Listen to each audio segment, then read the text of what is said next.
हे मेरे प्रभु, मैं आपको भूलूं नहीं। हे मेरे स्वामिन, भूलूं नहीं।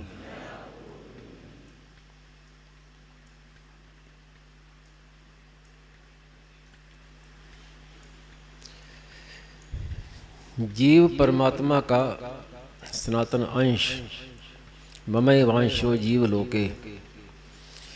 ईश्वर अंश जीव अविनाशी, चेतन अमल सहज सुख राशि। तो अंश का अर्थ ये नहीं कि भगवान का टुकड़ा टुकड़ा नहीं, भगवान ही एक से दो हो गए। किसके लिए? एकाकी न रमते, प्रेम के लिए।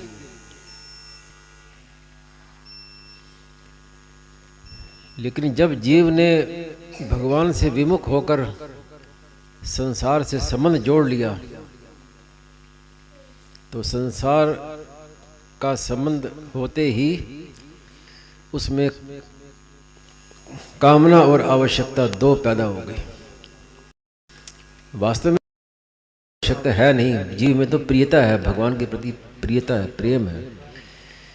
लेकिन संसार के संबंध के कारण से कामना और आवश्यकता ये उत्पन्न हो गई। कामना किसकी? कि संसार की, और आवश्यकता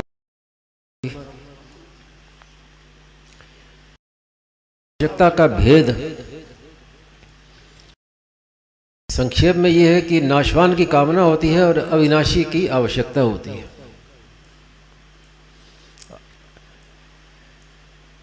कामना की कभी पूर्ति होती नहीं और आवश्यकता की एक बार पूर्ति हो जाए तो फिर दोबारा कभी उत्पन्न होती ही नहीं। यज ज्ञातवा न पुनर्मोहम।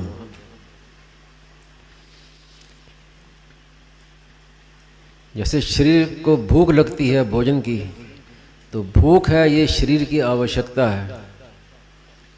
लेकिन अमुक वस्तु चाहिए, अमुक वस्तु नहीं चाहिए, खाने में ये पदार्थ होने चाहिए, ये नहीं होने चाहिए, ये है कामना। तो होती नहीं। और भूख है, वो कुछ भी खा ले, रूखा सूखा कुछ भी खा ले तो भूख मिट जाती है।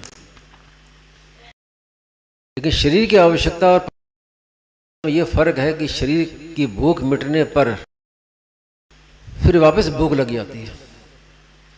दिन में भूख लगी, भोजन कर लिया, पेट होगी, शाम, लेकिन पर है एक बार मिटती है।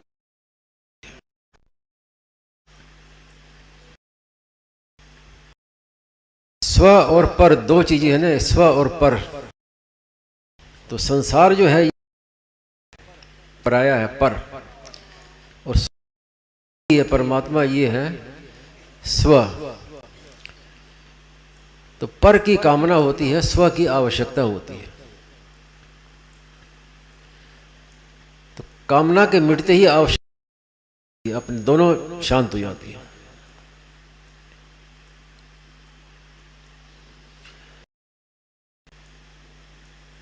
अब कामना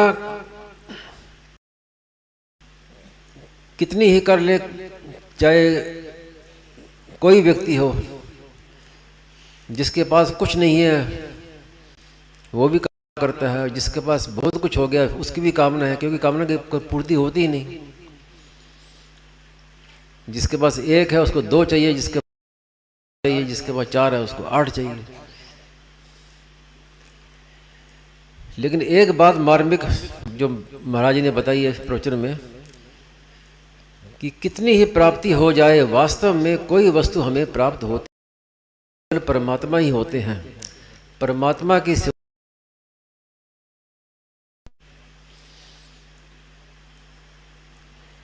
एक संत है वैरागी, लंगोटी पास में कुछ भी नहीं है, और एक धनवान है जिसके पास करोड़ों अरबों रुपए है, धन संपत्ति सब कुछ है, लेकिन मरने पर दोनों बराबर। मरने पर क्या अंतर हुआ? वो लंगोटी छोड़ के मर गया, वो लाखों करोड़ों अरबों रुपए छोड़ के मर गया। बराबर क्यों हुए? कि प्राप्त हुआ नहीं वास्तव में। वो सब शरीर को ही प्राप्त हुए हैं, स्वयं तक केवल परमात्मा ही पहुंचते हैं, कोई भी संसार की वस्तु स्वयं तक नहीं पहुंचती।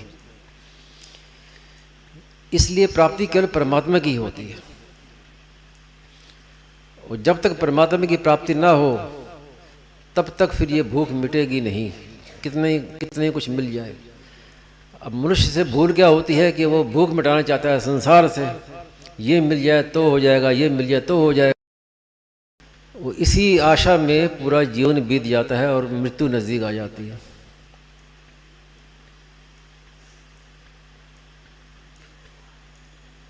और मौत का कुछ पता नहीं।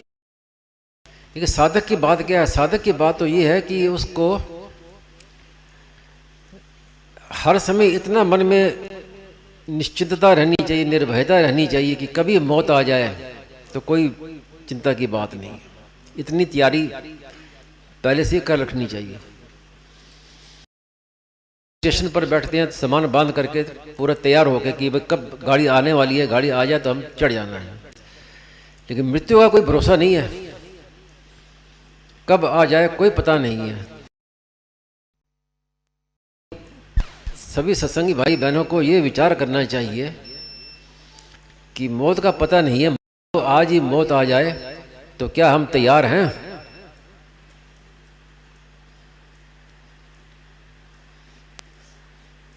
और नहीं है, कुछ कमी है तो फिर ये हमारी चिंता की बात है। इसमें सबसे बड़ी बात क्या है कि भगवान के साथ संबंध जोड़ ले कि मैं तो भगवान मेरे हैं। ये अगर संबंध जुड़ गया तो फिर हम तैयारी है, फिर कभी मौत आ जाए कोई डरने की बात नहीं है। फिर हम तो भगवान के हैं, बस अब चाहे कब मृत्यु हो जाए। ये भाव है, ये क्रिया नहीं है। क्रिया में रहता है कि अभी ये आधा काम किया है, साधन पूरा नहीं हुआ, ये अभी ये अवस्था हुई है, ये अवस्था नहीं हुई, तो उसमें तो ये रहेगा, कमी रहेगी। लेकिन संबंध जोड़ लिया तो कोई कमी नहीं रहेगी, फिर एकदम निश्चिंत निर्भय हो जाए।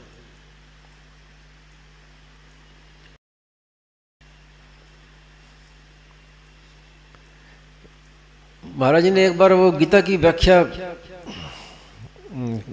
जब गीता साधक संजीवनी लिखने के बाद महाराज जी का संतोष नहीं था। स्वामी जी महाराज ने कहा कि भी पूरी बात में कह नहीं सका, गीता की व्याख्या पूरी कर नहीं सका। ये जो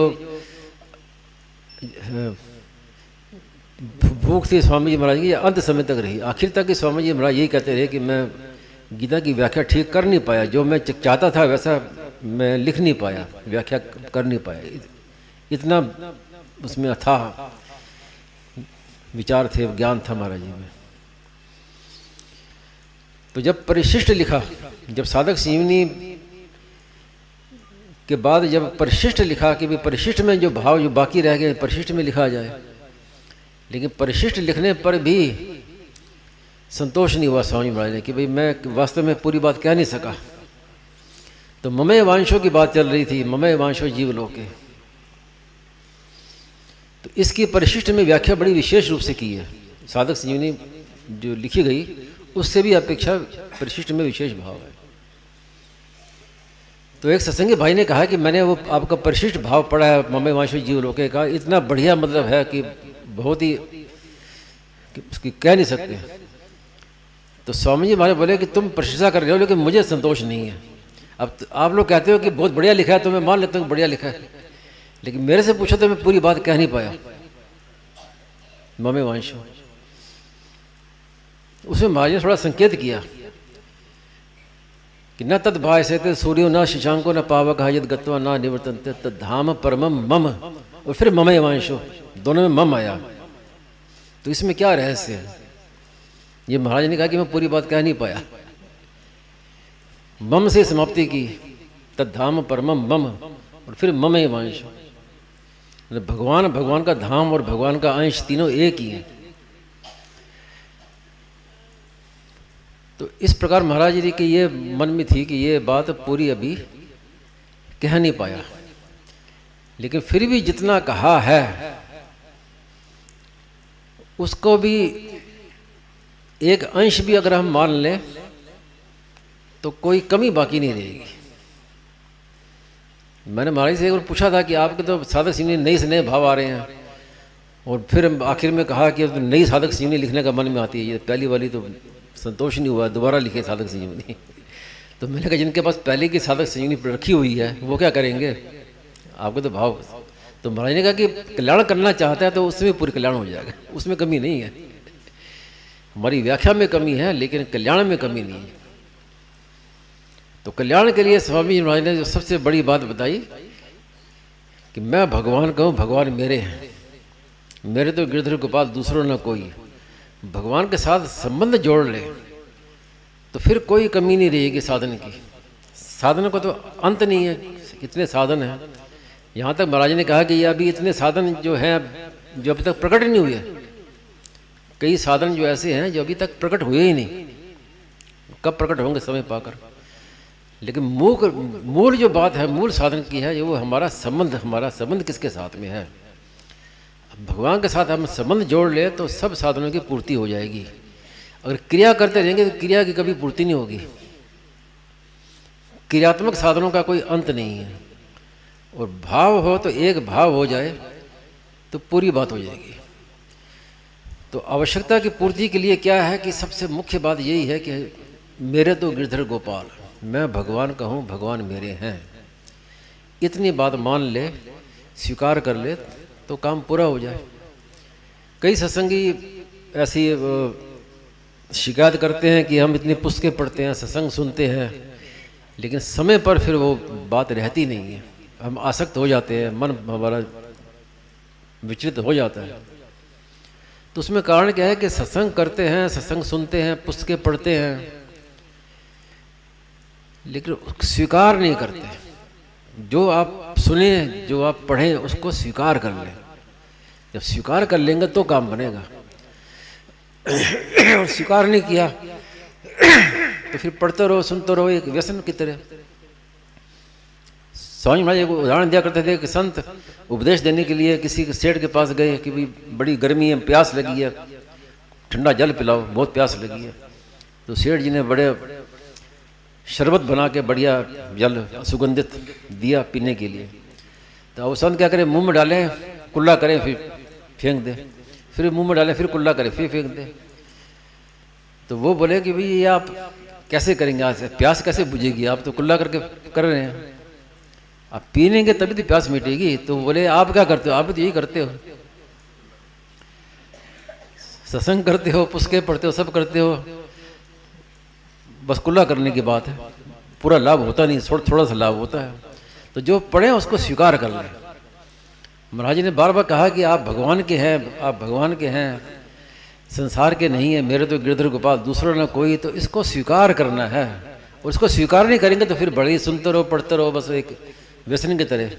फिर जैसा लाभ मिलना चाहिए वैसा लाभ मिलेगा नहीं। तो इसलिए सबसे बड़ी बात स्वीकृति। अभी श्री चौबे जी महाराज ने भी स्टिकर निकाला ना कि उसमें स्वामी महाराज का एक वाक्य है कि सत्संग सुनो तो पकड़ लो, सुनो और पकड़ लो, सुनो और पकड़ लो, तब लाभ होगा। अब सुन लिया फिर छोड़ दिया, फिर सुन लिया फिर छोड़ दिया, फिर सुन लिया फिर छोड़ दिया, तो फिर लाभ नहीं होगा। तो सत्संग की सार्थकता इसी में है कि उसको हम बात को पकड़ लें, तभी ये कामना और आवश्यकता की पूर्ति होगी, भगवान की प्राप्ति होगी। नारायण नारायण। किसी का प्रश्न इस विषय में हो आज के प्रवचन में, या कोई जिज्ञासा हो तो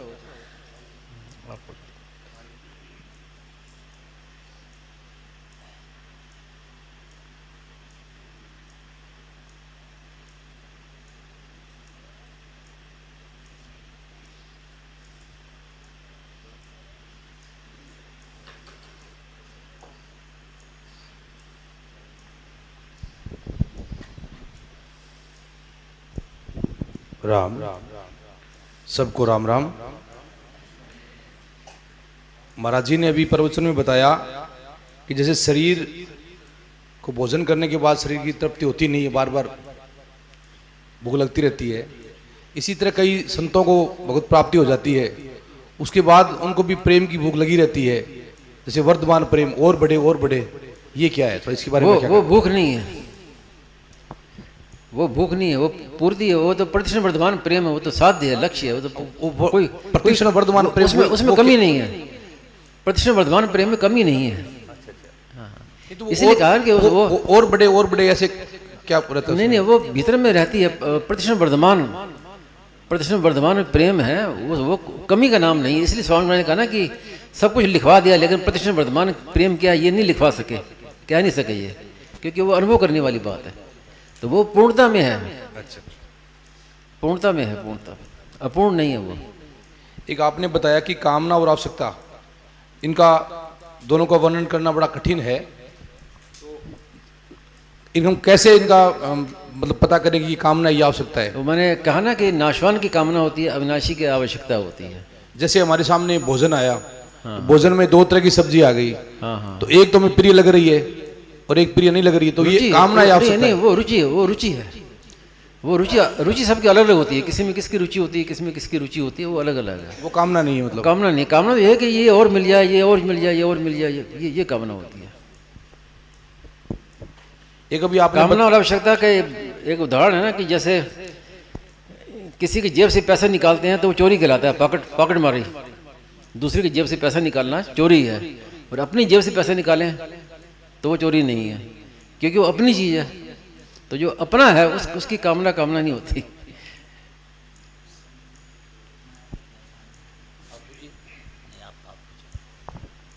एक महाराज जी आपने भी बताया कि परमात्मा के साथ एक बार संबंध स्वीकार कर लो, फिर बार, तो अब हमें ये पता कैसे लगेगा हमने स्वीकार किया या नहीं किया?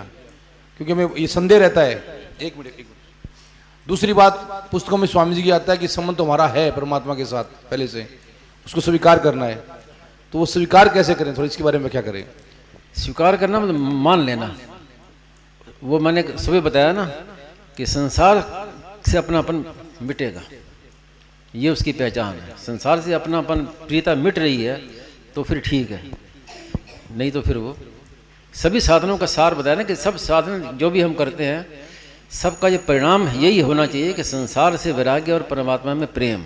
अगर संसार से हमारा विरक्ति बढ़ रही है, परमात्मा प्रेम बढ़ रहा है, तो हमने स्वीकार कर लिया, ठीक है। नहीं तो फिर वो खाली केवल ऊपरी बातें हैं।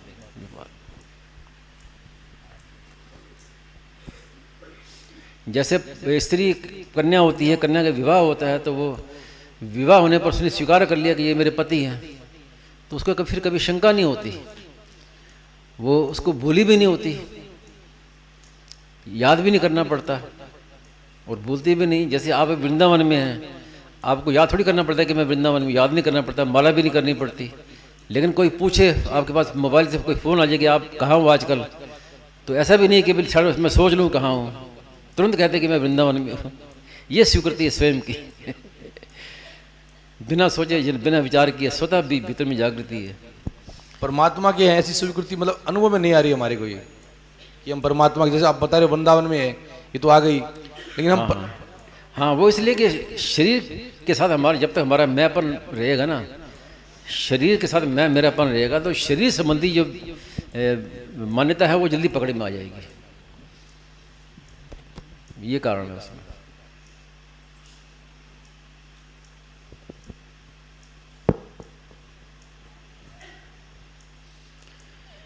नारायण नारायण ब्रह्मचारी थे।